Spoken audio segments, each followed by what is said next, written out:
কক্সবাজারে অপহরণের ৬ দিন পর উদ্ধার করা হয়েছে শিশু সাইফকে। একই সঙ্গে গ্রেপ্তার করা হয় অপহরণকারী চক্রের ৫ সদস্যকে।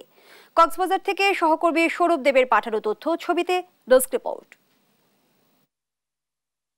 মাদ্রাসার ছুটি শেষে ২৪ এপ্রিল বাড়ি ফিরছিলেন তৃতীয় শ্রেণীর মাদ্রাসা ছাত্র মোহাম্মদ সাইফ। পথে টেকনাফের নীলা ইউনিয়নের জাদিমুড়া শালবাগান এলাকায় অপহরণের শিকার হয় ওই শিশু।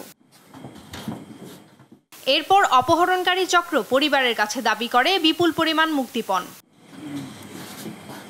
এ ঘটনায় নড়েচড়ে বসে প্রশাসন। অভিযানে নামে র‍্যাব ১৫। অপহরণের ৬ দিন পর মঙ্গলবার বিকেলে মুক্তিপণ ছাড়াই উদ্ধার করা হয় শিশু সাইফকে।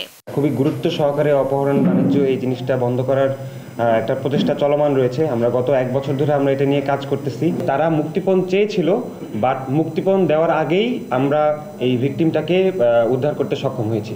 বুধবার দুপুরে এক সংবাদ সম্মেলনে র‍্যাব জানায়, তথ্য প্রযুক্তির সহায়তায় অপহরণকারীদের শনাক্ত করা হয়। পরে বিভিন্ন স্থান থেকে গ্রেপ্তার করা হয় চক্রের ৫ সদস্যকে। বিভিন্ন ছায়া তদন্ত করে এবং তথ্য প্রযুক্তির সহায়তায় আমরা তাদের নাম এবং তাদের অবস্থান শনাক্ত করতে সক্ষম হই।